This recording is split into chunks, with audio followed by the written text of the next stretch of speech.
Welcome to Succession on Long Island Job Opportunities. We do not have a mic for whatever reason.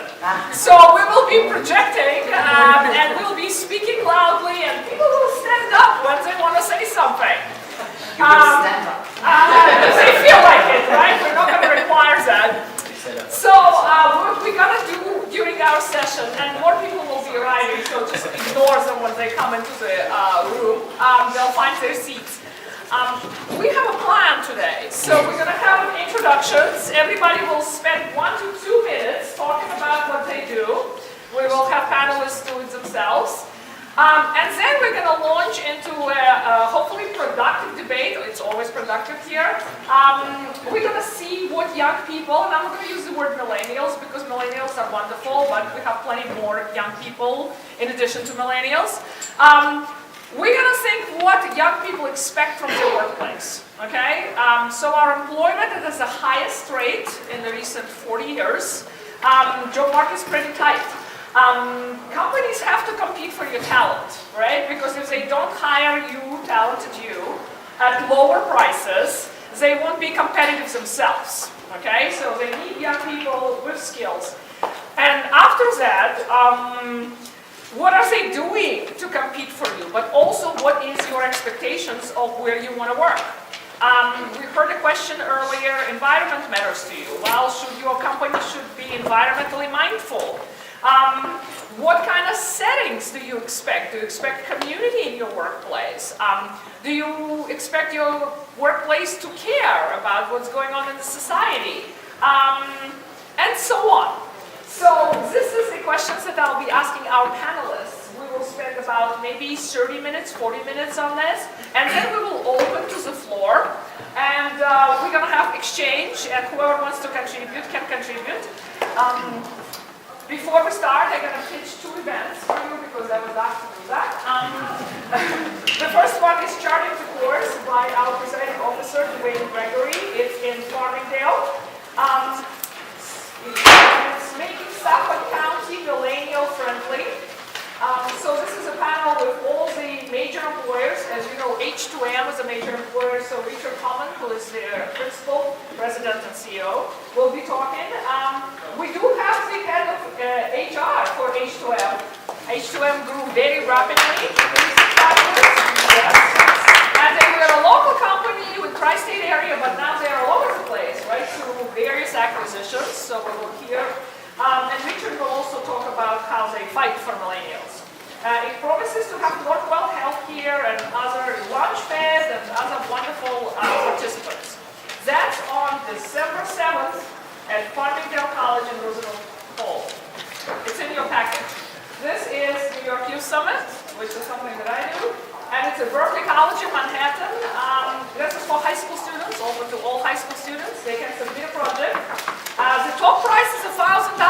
We decided we want to reward the students. And the categories in which you can submit the project is socio-medical, which is bullying networks, teen substance abuse, teen mental health, environmental, climate change, renewable energy, community, and leadership.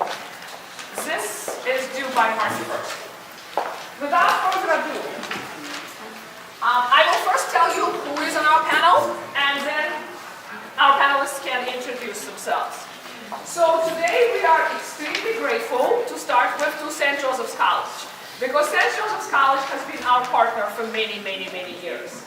It has absolutely wonderful, fantastic professors and deans, with Dr. Gail Lomberga, who is on our board, commission board, and they do a lot for their students in both ways, in order to figure out what industry needs and in order to prepare the students for industry demands. So thanks to them, we have not only Dr. Gail Lomberga, who is the Dean of Community and also the Chairperson of Leisure and Hospitality at St. Joseph's College, but we also have 3 wonderful students who took their time to come and participate, and they'll tell us what their expectations are. Those are Jonathan DeMaria, Rachel Salomon, and Brianna Hank. In addition to our wonderful students, we have the esteemed panelists who are represented here. So we have Liz Uzo, who is, heads of HR. This is the people you are most afraid of normally, but also these are the people who are extremely instrumental to health and prosperity and vitality of every company. If they don't find the right labor force, the company wouldn't be able to function. So Liz is extremely instrumental to not only the well-being of a lot of people on Long Island, because she picks them up and retains them, but to the whole economy of Long Island and tri-state area. We have Louis Mendes, who is empowering young professionals. You're the head of the organization. One of the founders. Okay, one of the founders. And we will tell you what Empowering Young Professionals does. And that's an important mission, because we don't want to have disempowered young professionals. Yes. Certainly I didn't want to be disempowered when I was a young professional. And now we have Peter Goldsmith. Peter Goldsmith is incredible. He spent many years now as the head of ListNet. And ListNet is Long Island, just give us the... Long Island Software and Technology Network. Long Island Software and Technology Network. We did hear about Amazon. I know he's going to New York City, but right on the border with Long Island. And that's not a coincidence, because Long Island has many, many professionals in the field of technology, and you can draw on that pool. Large companies would want to draw on that pool. So when we think about Amazon, let's not just think about the city. Let's just think about Nassau and Suffolk County, which is very close in inconvenient distance. But it's not just Amazon. Of course, we have a thriving technology environment here. So I'm Natalia Rogers. I'm a professor at Berkeley College, and I, will be moderating. We shall start with Dr. Gail Lamberto. Let's just go this way. Just introduce yourself and tell us what you do. Sure. I'm Gail Lamberto with St. Joseph's College. I have a couple of roles. I'm the Associate Dean for Community Development, so I serve on many of the boards, including Vision Long Island, and have worked with Nathalia. She's wonderful to work with. And I also work on our experiential learning programs, bridge programs, which we work with high schools.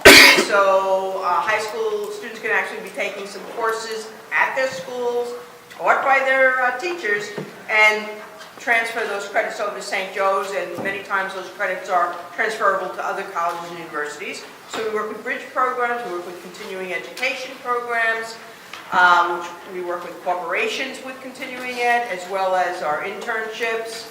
And I also chair the Department of Recreation and Leisure Studies. I am a professor, I do teach, which I love to do. And we have three campuses, but my department's in Brooklyn as well as on the Long Island campus, and we also have an online campus. I'm Jonathan DiMaria. I'm a student at St. Joseph's currently. I'm an intern. Right now I'm in hospitality and tourism. That's my major at St. Joseph's, and I'm interning at Dale Carnegie in Hauppauge. I want to work definitely in the field as soon as possible, but right now I'm just trying to get all my credentials together and continue as a student and get the best education that I can. Can you hear him in the back or no? Yes. Yeah. Okay, just try to be loud, guys, okay? Because it's a tough room. Hello everyone, I'm Rachel Sullivan. I'm a junior at St. Joseph's College. I'm majoring in psychology with a concentration in industrial organization and a minor in mindfulness. And I'll also be working on a second major in philosophy and religious studies. So I was actually just elected co-president of our chapter of Psi Chi, which is the International Honor Society for Psychology, a few days ago. And I'm also working in my research methods professor's lab. Dr. Trebu is here today, and she has been giving me such wonderful experience in practical application of research. Good morning, my name is Brianna Henn. I'm also a student at St. Joseph's College. I'm a senior and I'm currently working on my internship. I'm studying therapeutic recreation and interning at Maria Regina Residence in Brentwood. I've had Dr. Gail Lamberta as my professor, and she is a wonderful professor. I've learned so much from her, and I'm hoping that I gain the experience that I need and to get into the field as quickly as possible. I'm Liz Uso. I'm the Director of HR for H1's Architects and Engineers. I'm a partner there. We are continually looking to grow the group, look for talented young people to join us. In fact, we've grown basically 100% in the last 5 years. We have 7 offices, 2 on Long Island, so we look to fill those spots. So we're always looking for talent in all different areas. We service private and public sector, so we do work with both of those areas. And a lot of work is done here on Long Island as well as in the tri-state area. I heard the directions, so I'll Yes. stand. It's better, we want for people to I'm glad she didn't stand up because you'll see the difference when she does. Good morning, everybody. Morning. Good morning. Very good. My name is Louis Mendez. I am the former director of the Nassau County Office of Minority Affairs. I am a board member of the Nassau County MWBE Task Force for the Controller. I'm a member of the Nassau County District Attorney's Office on Crime, and I'm also one of the founders of Empowering Young Professionals. I graduated from Westbury High School. I graduated from Nassau Community College and went on to a university known as Cornell University, where I graduated in diversity management with a minor in political science. It is a tremendous pleasure to be here and to be part of this panel, and the panelists here are very bright. The beautiful thing about this is when you all take pictures or video, it's going to say young people, so that's going to be me, right? So that's great. Our mission is to hold government accountable to ensure that the job opportunities that are created signify an impact on the diverse communities of Long Island. Just this panel right here, the people that are here today, you see the diversity in our students and our young people. So we want to retain them here on Long Island so they don't leave to other places where they have affordable housing and better transportation and perhaps infrastructures. So we want to keep them here. And it all started with my kids. I have a set of triplets in a 5th year of college out of state, and they don't want to come back. I want them back. So I want to be able to say that Long Island is their home. They were born here, right? So that's why I got involved, and Empowering Young Professionals is one of those entities that make sure that government is creating those opportunities for young folks that will be the next leaders of Nassau and Suffolk County. Okay, I'm Peter Goldsmith. I started ListNet, Long Island Software and Technology Network, about 22 years ago. We're like a chamber of commerce for the tech industry, mostly software and IT companies. We have about 800 companies that are members of ListNet. And the idea is to develop Long Island as a center of excellence for technology. So we do all kinds of events. And about 2 years ago, we started like a WeWorks for tech companies in Plainview. So we have 24 offices, all filled with tech companies. We have a big open space where we do events. We have one next week, Tech Showcase. And the companies really get to work and talk to each other. And we're going to be opening, it's called the Digital Ballpark. And we're going to be opening another one in Wyandanch, right next to the train station, probably sometime next year. We're working with New York State, the Urban League, and a group called Minority Millennials. Try to say that twice fast. But it's a great group run by Dan Lloyd that's working, and we want to get more tech startups in the minority community. And as I said, we'll be opening another one in Wyandanch next year. All right, so I start with the young people, and the first question that we're going to have is, what are you looking for in your work environment? I know we heard, previously before what are we looking for on Long Island, we need certain kind of jobs and so on, but what is your desirable work environment? And if you can segment from that into what is then your desirable lifestyle? Because the work environment has to match your lifestyle. At least that's, my idea of how it should be. Let me know if it doesn't matter, if you just care about the work environment and not the lifestyle. So I guess we'll start with, we'll go on the road with, just be loud again, please. My ideal work environment is a very creative environment. I like open space and I like the collaboration with other people. I value that a lot, and you can feed off of other people's creativity, their input, and also just empower each other. So I'm very, very, very into working and collaborating with people, not so working in a place where there's like offices and you just go and do your work and then just like stay in your little cubicle all day. I definitely do believe you should have like personal space where you can go when there's times that you need to just focus on your work. But mostly my work environment would be a collaborative environment with people that are like-minded. My ideal work environment would actually have a few factors. Probably one of the most important ones is that I would need somewhere that was supportive of my passion for my education. I want to continue my education after my undergrad. I'd like at least one master's degree in industrial organizational psych, and then I'd like to pursue another in applied positive psychology. So I would need somewhere that could be flexible around my classes and maybe would even offer tuition assistance or other opportunities to grow as far as more specialized training or conferences that I could attend. And as an extension of this, I would want to be somewhere open to new ideas and new ways of thinking. I'm very passionate about bringing positive psychology to the workplace. So for example, an organization that would be open to looking at the 24 identified character strengths and then using those character strengths that we function from as employees to maybe restructure and build something that we have the freedom to work in our best state from. Therapeutic recreation, we're more about their quantity of life, we're more about their quality of life than their quantity of life, especially just making them and giving them activities and resources that they can use, especially in a nursing home. We're just trying to make them as comfortable as possible, giving them the best activities that we can, and really modifying things to their needs. So I can speak to what we're talking about. So one of the things that we did back in 2013, when we moved into a new space, we made sure that the space was open and collaborative, had places for professionals to get together and have discussions about projects and innovations, the flexibility that we provide, and I think one of the real benefits is some of the tuition assistance, the professional development program that we offer, and that's offered to every staff member. So there's a lot of opportunity for growth, for learning, for collaboration, and in fact, we opened our New York City office to really accommodate some of the young people who really wanted to be in the city. It really wasn't about the projects being in New York, it was about the young people wanting to be in New York City, and we didn't want to lose them. We wanted to keep them at H2M, so we made a conscious decision to open an office right near Penn Plaza or in Penn Plaza, and it's worked out really well for us.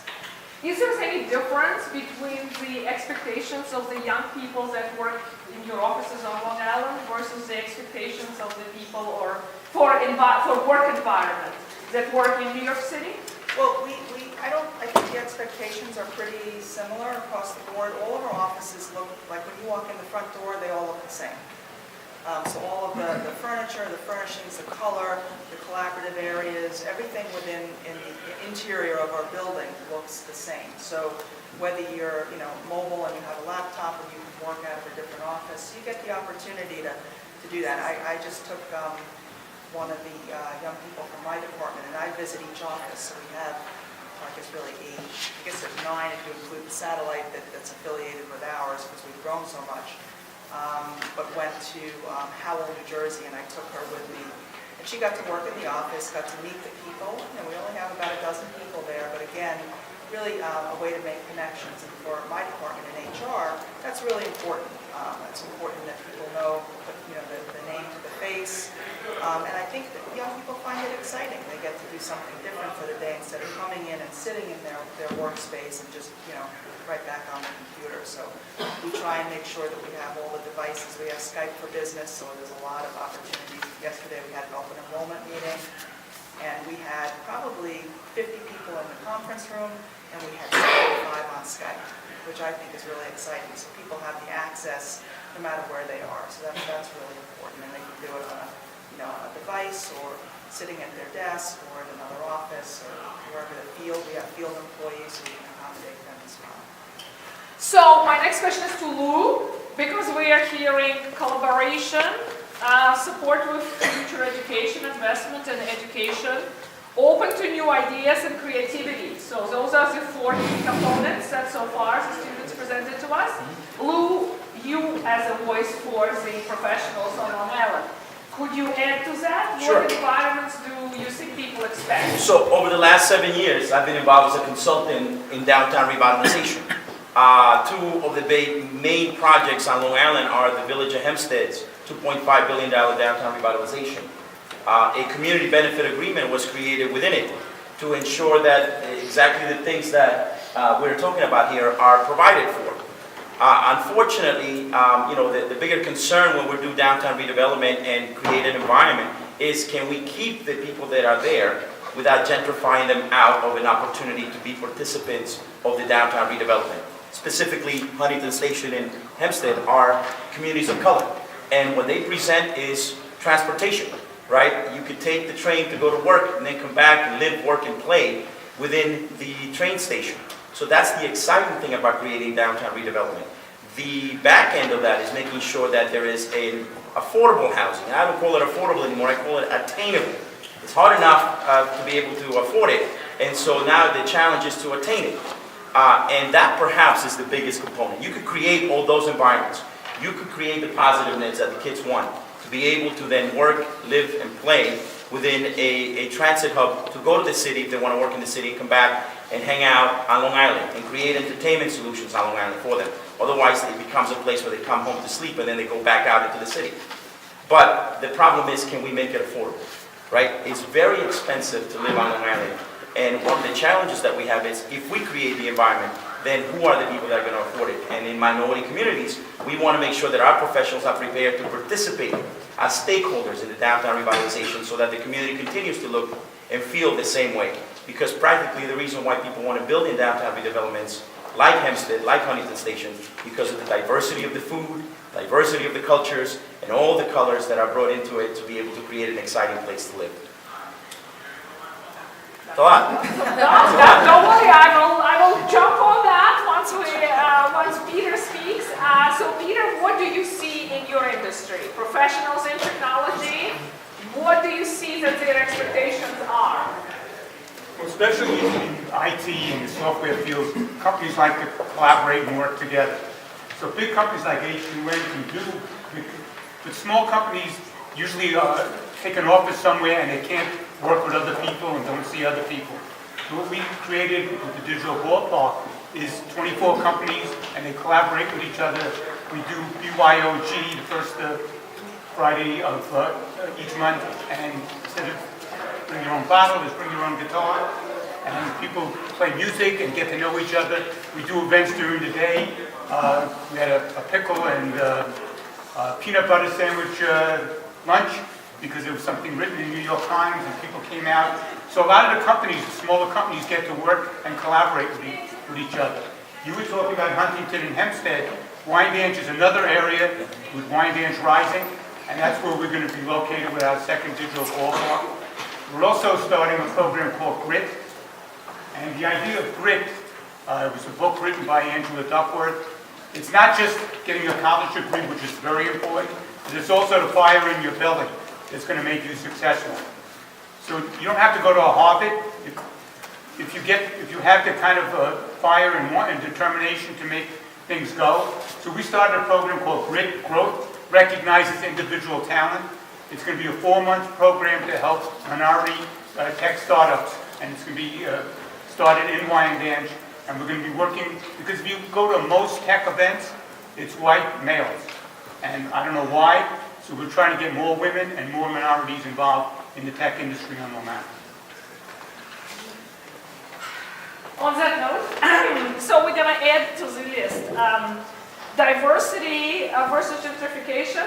Similar issue in the city. Of course, whenever an employer comes in and educated labor force comes in, they pull from various regions and the cost of living begins to rise. So our challenge is to balance the cost of living with keeping the people who grew up on Long Island here. How are we going to meet that challenge? Do you have any solutions Yes. for us? Okay, One of there them, you go. yes, you have to be assertive, right? Yeah, One of the be things is, assertive about it. on Long Island, in order for people to build, developers to build, they need what's called tax abatements, right? So also known as tax breaks. We can hold them accountable to that. We can give them the tax breaks. I'm all for it. But in return, we then get benefits to the community to ensure that there is a cemented presence of the community in that process. We become partners in the community to ensure that there are training programs so that the professionals that are coming in are also inclusive of hiring the professionals that are already in the local economy. In Hempstead, we created the first community benefit agreement that is cemented into the codes.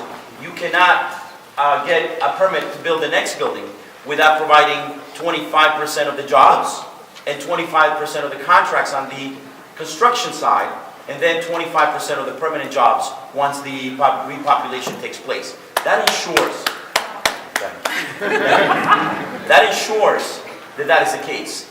Unfortunately, what usually fails in these community benefit agreements is the enforcement portion of it, right? The community comes together, they get all excited, they create the document, and then they move on. Everybody is busy in their lives. No one oversees the compliance of it. So hence the reason why now people are complaining about pilots, because of the fact that there is a lack of compliance of those pilots. So we have to hold government accountable to that. We have to continue as community watchdogs to be able to enforce that. And then with that, get the benefits that we want ourselves. So it's sort of like a trade. You want a tax abatement because you want to build downtown revitalization and you want to make money, then here's what we want to make sure that our community still looks the same way it looked before the downtown redevelopment came on board. All right, Liz, I have a question for you. How do you deal with diversity in your company? You know, because as a college professor, you know, I work in a diverse environment. So I see the young people interacting with each other and they have a great time. So my assumption is that it's important that the workplace also is diverse. People, you know, have some expectation of it, and I assume that this is something you're looking for. So tell me how you build the blocks of diversity within your company. It's very challenging. I think Peter spoke to, you know, walking into a room and they're all white men. You know, in engineering, architecture is a little different, but engineering, which is where our foundation, you know, our company started, it's very difficult. Now, I would say in the last 10 years or so, we are starting to see a lot more females, a lot more minorities coming into those types of careers. And that, the way we connect is through universities. We do about a dozen career fairs a year. We look to really, I don't use the word harvest, but harvest talent and get people involved and measure those things too. So, you know, we measure how effective we are in getting minorities involved. I think one of the things that's been really good for us is we have a young professionals committee, and we just had an event last night. So the company allocates dollars or budget to this group, and it can be anybody. You know, I went to the event even though I'm clearly not a young professional, but they let me in. So, and they do different things together, and they pull people together, so people get to know more about individuals and make more connections to H2M and kind of what we do. But it's a difficult, especially in technology, engineering, and it's really hard to keep, especially females, keep them in this industry because it's so, you know, night meetings and so many things after work that, you know, require, you know, being there later, and if you're starting a family, it becomes very difficult. So we've done a lot with part-time work schedules or arrangements so that we can keep, you know, moms connected to the workforce rather than having them leave and try and re-enter. So that to me is really important. It was the same way with the medical field and the legal field years ago. It's mostly men, and now it's more women. So you got to keep working at it. Keep working on it, yep. But of course, as a college professor, I want to notice that even though we do have some increases in diversity, in IT actually the number of women are declining. The number of women who enter the top management school, business management schools, has declined in the recent 5 years. And one of the main reasons why people cite this, they say, well, I can't balance my family life with the demands of the career. Aside from also the financial burden of you know, getting an advanced education that would place you in a demanding professional position. So from that, I also wanted to ask you, what is the percentage of young people under 35 that works for H2M? Half. Okay, so half of the H2M, and that's very important because when companies grow, that's critical to their growth to be able to tap into young people. So I want to bridge to the college. Because, of course, I guess you figured out that you can start with a low-paying job. I hope, you know, that you just get all your scholarships and work on campus. Because also financial studies show that the students who get the highest grades on campus are not the ones who are working outside of campus and not the ones who are not working at all. It's the students who have a job on campus. Read the New York Times bestseller, Making Your Child into a Financial Genius.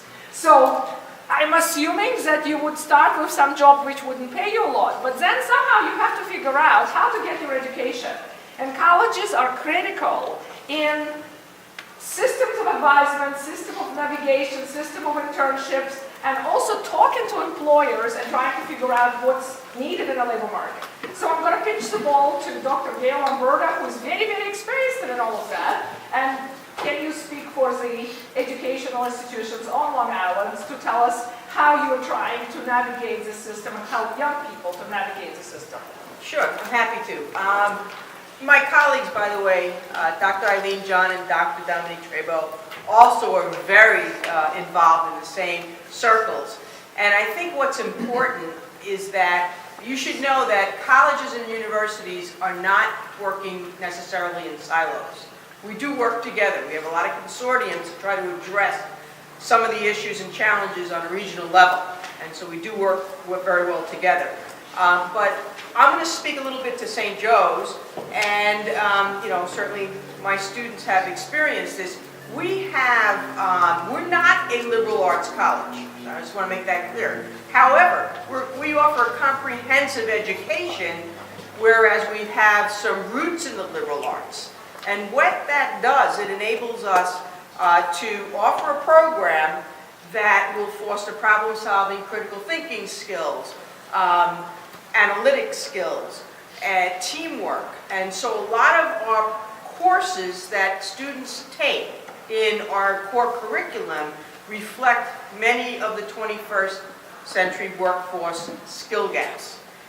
That being said, we also have what we call an integrated learning area where we step it up, and they have technology courses that we have embedded there, as well as what we look at as high impact practices, which is undergrad research. I think Rachel made mention to that. Brianna and Jonathan made mention of internships, which are part of high impact practices.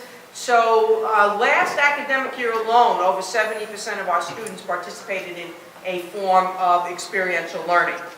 Experiential learning enables students to apply what they've learned in class to real-world experience.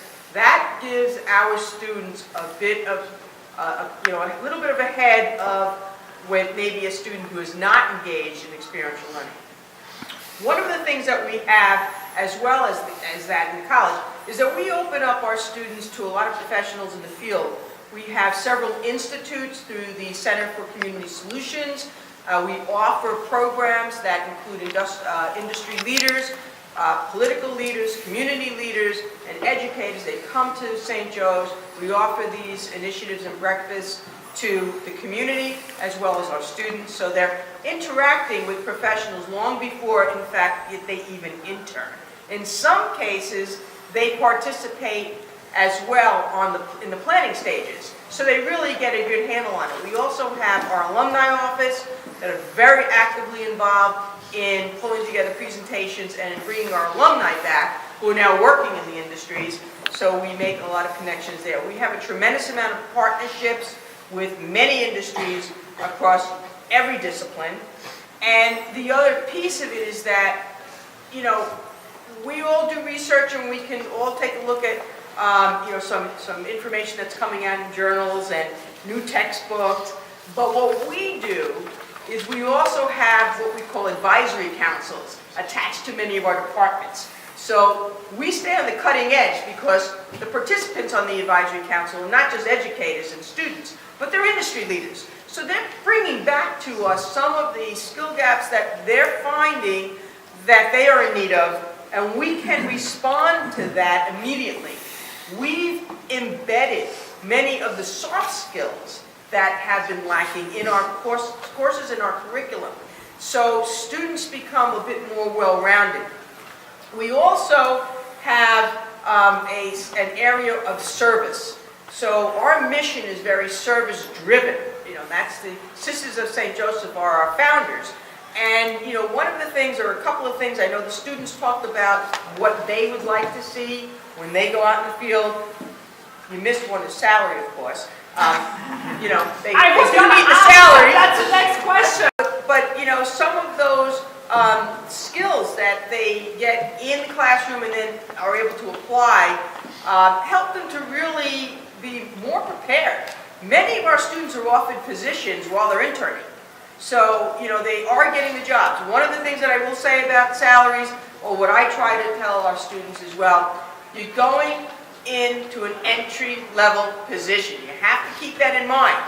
Part of what each of these students made mention to, which is critical, is that they would like, and I know Liz made mention to it as well, what they're looking for. They are lifelong learners today.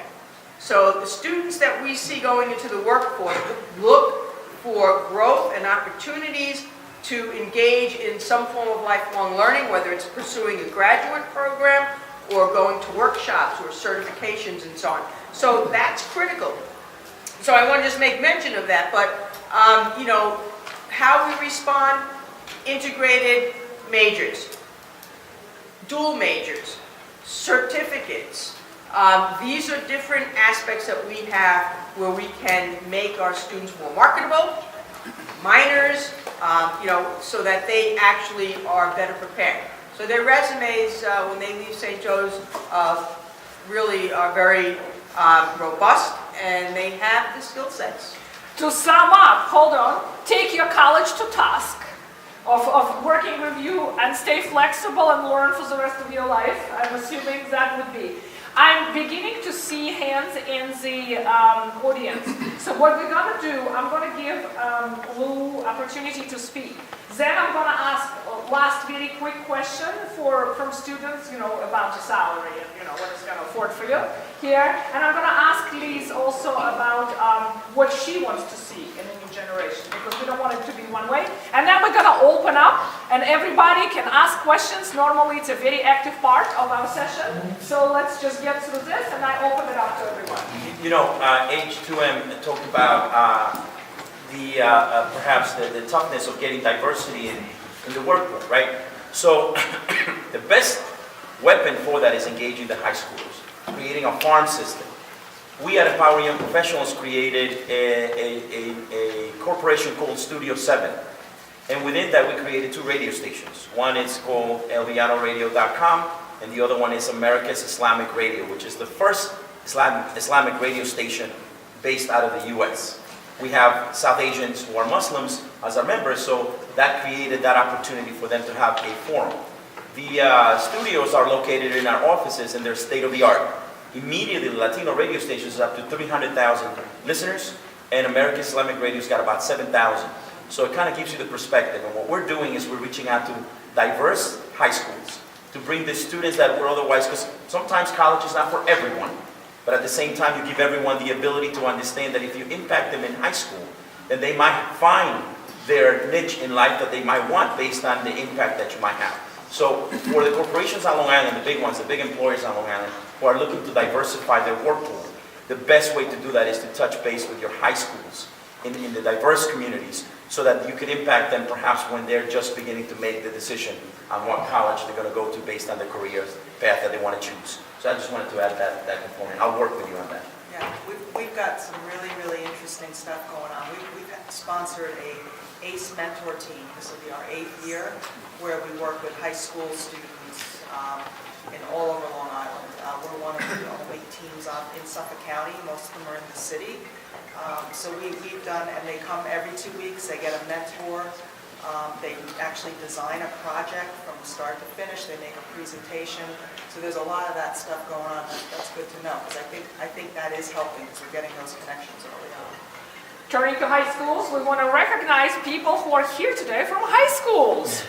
There's 2 absolutely fantastic high schools that are present, of course, aside from the college students. We want to thank Amityville High School students who are here, and we want to clap for them.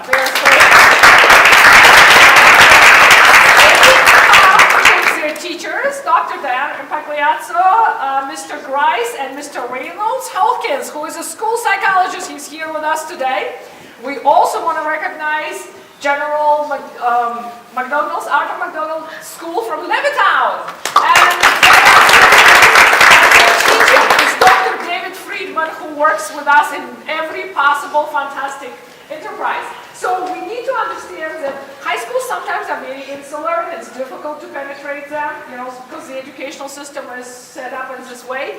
But we have to think about the dedicated teachers and dedicated school professionals who spend their time and energy to come and bring students to events like this, you know, where they can meet professionals.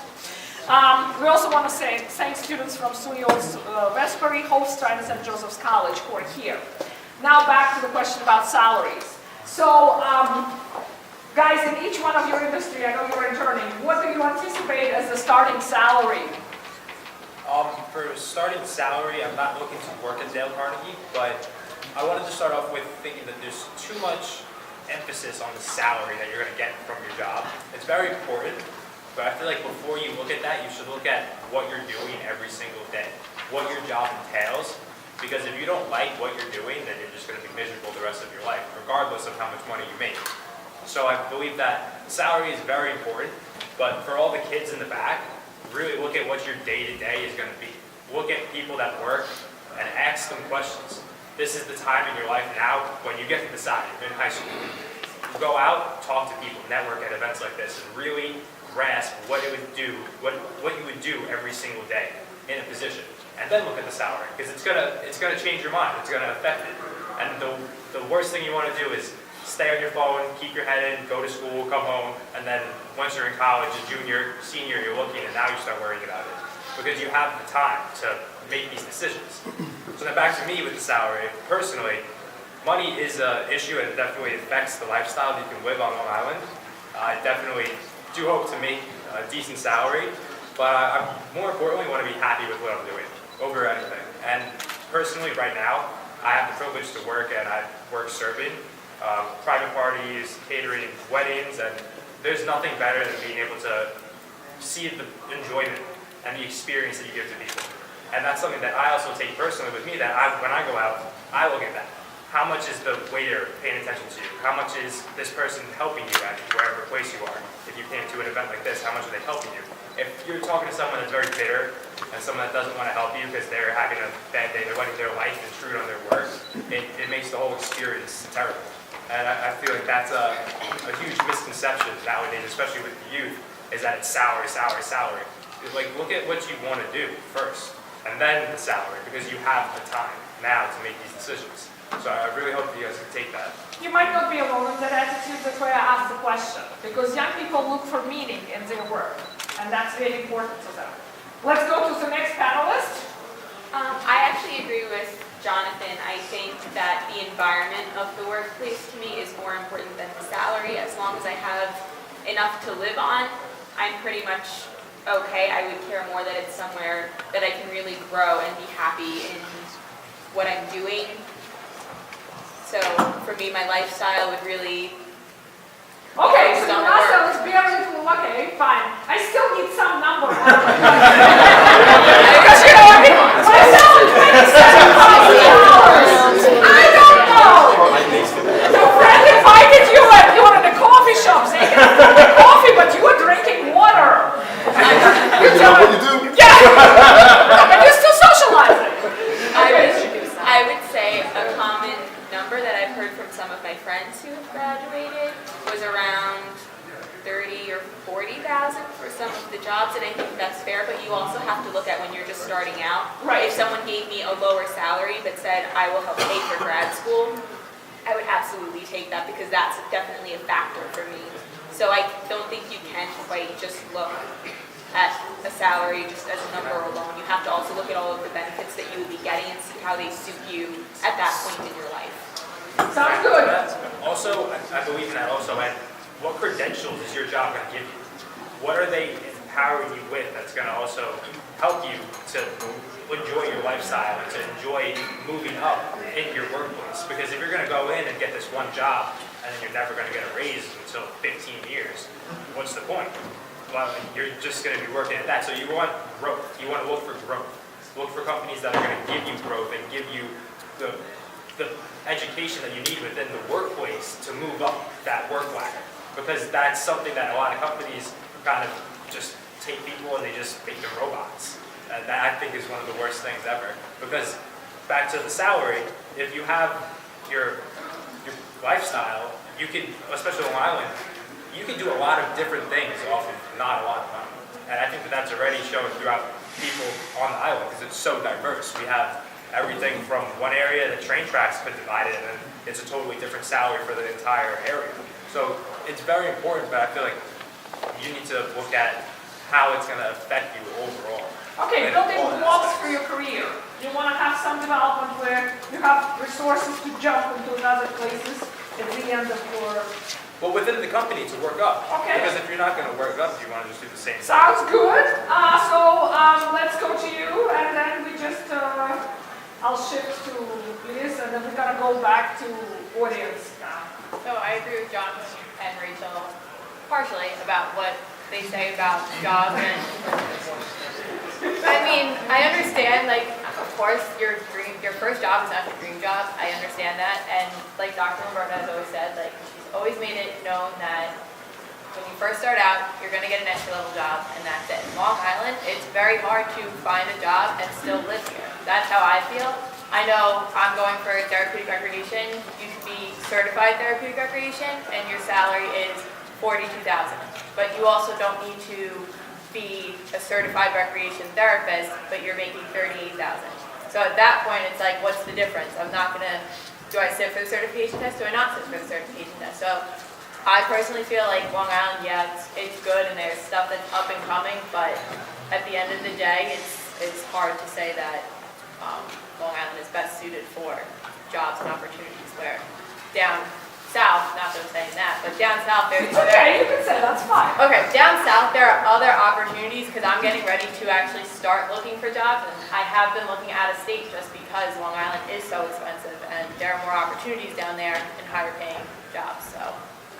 It's the same for college professors. You know, here the starting salary at CUNY, let's say, would be at $56,000 for an assistant professor, and if you go to Texas A&M, you will have a starting salary at $53,000.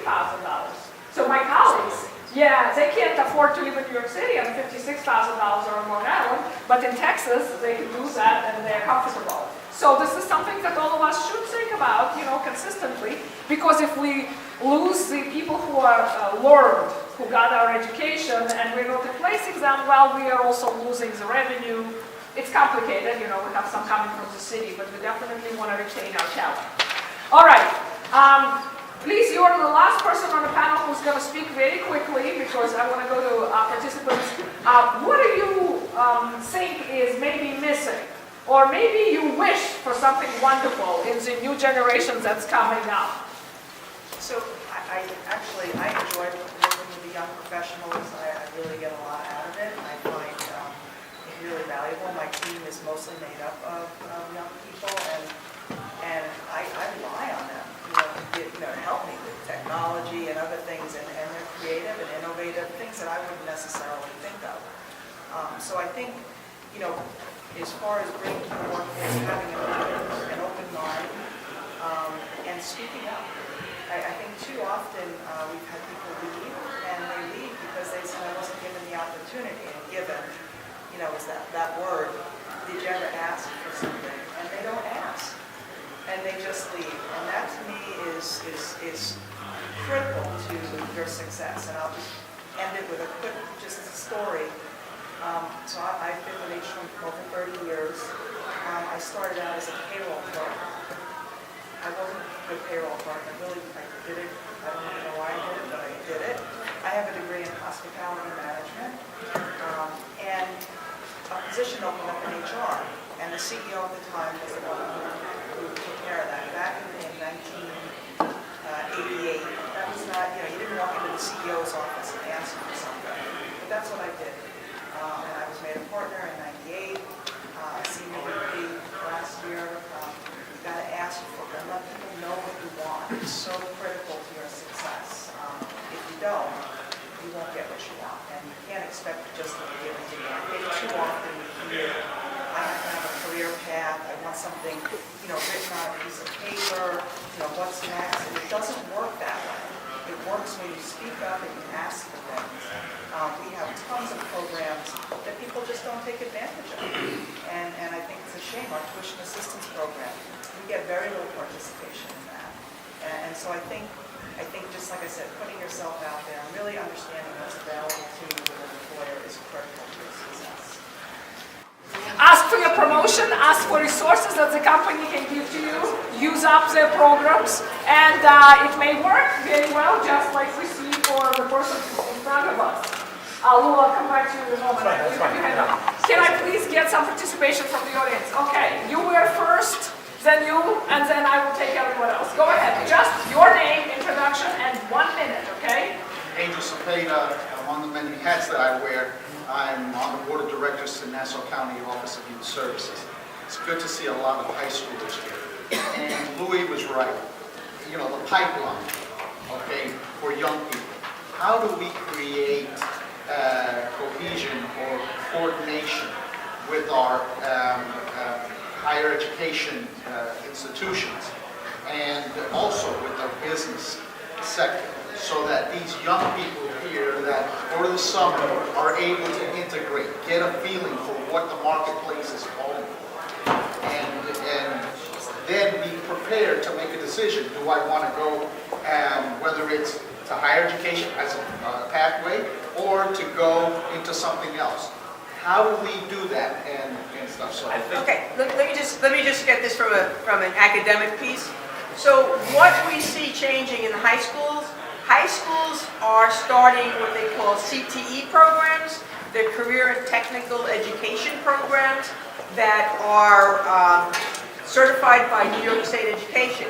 And what it does is it creates another pathway. So students now are focused almost on a career early on in high school. And many of the advisory councils for those CTE programs also include higher ed administrators, staff, and faculty. So that is one connection, and those are relatively new. So we're seeing more and more of them. That being said, many of the higher ed institutions offer the bridge programs. So not only do we bring students on campus for different events while they're in high school, but we also have what we call the bridge program, which I mentioned before, where they're actually earning college credit while at high school. Then those particular courses are vetted as well as the instructors, so they are equivalent to college level courses. So they're actually coming into college with those credits, so they're knocking off some of the expensive costs. is that good for SUNY as Absolutely, Okay. everybody, we all do that. Okay. Every college pretty much offers bridge programs. We also offer programs for high school students. We have a Center for Community Solutions where we do have some high school programs. We actually go out even down to 8th graders to try to give them some sort of exposure early on as to why, it may be beneficial for you to go to school or go to a college as well. We also, just on a side note, work with BOCES. So we work with Eastern Suffolk BOCES, Western Suffolk, and Nassau County BOCES. That is another pathway. What people don't understand is that, I can tell you in Eastern Suffolk BOCES, 80% of the kids that go through BOCES end up going to college. Okay, so they may be looking at, originally they might be looking more as an apprenticeship, and there's nothing wrong with that. So I'm in agreement with Louis. I don't believe college is for everyone, all right, but a lot of students, when they build that confidence and they learn a trade, want to go to school or want to pursue a college degree when they're opening up their own business or when they want to expand. So there are a lot of connections, and you're right, Long Island, it's long, okay? So we know that. And we tend to work in silos, but we're doing what we can to break down those silos. Okay, I'm going to take another question, all right? I know you wanted to answer, but we will see if we have time. I just want to give opportunity for people to ask questions, and then you can always merge in the conference somewhere. Go ahead. Hi, my name is Xiomara Romaine. I work for an organization called Mentor New York. I'm also a professor at Stony Brook. And one of the things that I see with the students that I work with is that they all are very bright and eager. And for me, I think that they're very assertive, probably more assertive than I ever was when I was in school. So it's surprising to see that when we talk about issues of like salary and being comfortable talking about salary, that's an area where some of you weren't as comfortable talking about. I do agree that you have to really ask for what you want. And one of the ways that you can start to think about what you're worth and knowing your worth is by doing the research for your industries and figuring out what the salary scales are within your industry, and then getting some coaching around how to negotiate your salaries going forward. But my question or statement is really a nuanced version of what the panelists and others have been talking about with respect to high school students and making sure that we create pipeline. I think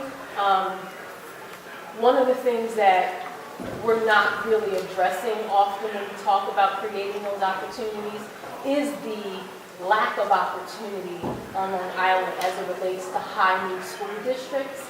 And I think one of the advantages that many of the affluent school districts have is that access to opportunity, right? And so the question is about how do we create opportunities in those school districts where young people may be marginalized because of the environment, socioeconomic status, and the lack of tax, in a different tax bracket.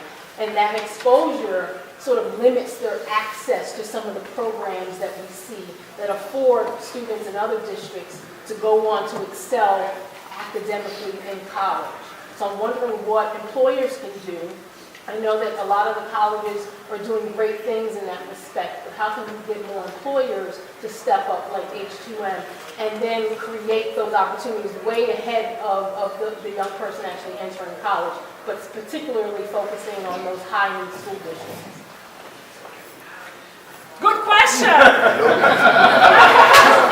We tried. I mean, seriously, I have the program, which used to be Long Island Youth Summit and now New York Youth Summit. And employers continue to give fewer and fewer internships, honestly. Now we moved to Mount Sinai, and Mount Sinai specifies internships for students of color. And that was very important for us to be able to do that because in the rich school districts, Long Island's very segregated. I can honestly say that, okay? no segregation. Yeah, exactly. It's extremely segregated. So rich school districts will have a medical academy, which works with every hospital. And, in school districts like Westbury or Amityville, well, we don't have a medical academy which works with every school district, but we need to for students to be able to go on. So that's thank you for that question. Now, quick responses before they pushed us out of this room. So a couple of things. The senior experience, which we have students come into our office, so I think for the schools out there, promoting that kind of program within the schools. I think the biggest issue is transportation for these young people. Like I said, we have 25 kids come every other week, and I think probably they come from the more affluent areas because they get transportation. So I think if there's a way for the schools to provide some kind of transportation for that, and also the internships. We had 51 interns last summer. We only have 400 employees. So we look for that. We look for shadow days. We partner with the schools. Last year we gave out $8,000 in STEM scholarships. We sent a letter to every single school district. And I would say probably I can count on both hands. And we know how many school districts there are, right? There were 160 or something, 127, that responded. So, for the guidance counselors out there, for the superintendents, that is critical that you get that information out to those students and push them to apply for stuff like that. My 2 cents. We'll 2 minutes, Yes. 1 minute, and then one question from a student, right? Or from we have students. So for me, for those of you who may or may not know me, I like to just tackle things and fix them and approach them right away. So we know that our reality on Long Island is we are home to some of the best high schools in the U.S., but we're also homes to perhaps some of the worst high schools in the state. And unfortunately, those high schools are people that look like me, people that look like the professor, people that look like some of the people in the audience. We have Angel, who said that he's a member of the Nassau County Youth Board. We have a challenge here of transportation. We have the diverse high schools who are not connected to the affluent programs. We have the funding. He's on the board. We can get the funding. We can work with Eric to put together a panel where high schoolers are here and we are on that side. Think about those dynamics. Think about hearing from them. And so when we start that conversation, when we empower the leaders of those minority high schools, then we empower ourselves to know the knowledge of what they're seeking. If the challenge is funding, then we have Nassau County Youth Board, and we have perhaps an entity in Suffolk County that can deal with that. So I think that we can work without. We can also work with employees. You know, I work with Brooke Ariston, who used to be in Northwell Health. She's now Vice President for Ambulatory Care at Mount Sinai. She's a woman of color. She was on our steering committee for many years. She is the one who controls $1 billion budget, and she gave us scholarships for students. So employers who are interested in advancing diversity, I'm sure will find the money. But we can create a task force for that. Do something. Young people, question. In about 5 minutes we will go. We started late. Here we go. 5 minutes, please. You tell me. Of course. That's right. They are my board. Okay. We give voice to young people. Go ahead. My name is Anissa. I'm a senior at Amityville High School. Right. If everything goes as planned, next year I'll be the first in my family to attend college. And I worked very hard to get to this place, and I will work even harder when I'm in college. And I do agree that you should do something that you're passionate about when you're older in the workplace. But why? I feel like some people have to settle a lot of the time. So I'm just wondering, like, what people can do to change how things are now, so that you can, if you worked as hard as you think you should have, to receive a Wait for salary. 2 minutes and close the door. Just 2 minutes, okay? Give us some respect, please. Thank you. If you work as hard as you possibly could have, why should you have to settle for a salary, and what can we do to change this? Answers for panelists. Okay. Let me just say, when I say starting salary, we all start somewhere. But what happens with that starting salary, very often you're getting almost $30,000 in benefits. So your salary, if it was $40,000, really translates into almost $70,000. But you have to start somewhere. Then you move up the ladder. So people in the industry these industries that are making 6 figures, but they're not going to do that right out of college. So it takes time to get up there. It also depends on if you're working in a non-for-profit organization, a for-profit, or public or government. Those salary ranges change depending upon what sector you're working in as well. Okay, one more answer, and obviously we'll have to go. Just getting pushed out, people are just filling in. Just to add to that, like Dr. Lamberta was saying, you are going to have to probably start at a lower number that you will eventually work up to. So it is important to look at the other benefits that you will be getting that could help you grow. And then you do have to ask at some point in your career, just like at my own job, I asked to move up, and they granted me that because they saw I was a hard worker. So you have to lay the foundation, and then don't settle, ask to move up. Okay, do you have something to say? Let's go. And I want to say congratulations. I'm also the first in my family to go to college, and I'm thinking in that area. Surely, there's not a high graduation rate or a high college rate also, but that means absolutely nothing towards your potential or towards anyone else. So just find out what you like, keep on asking questions, do work. This is the time to go out and get your own answer. If you don't like that answer you're getting, look towards something else. Look towards another resource. There's always different avenues, even within an industry, because there's different companies, different organizations, there's always another option. Okay, it's such a popular conference, and we have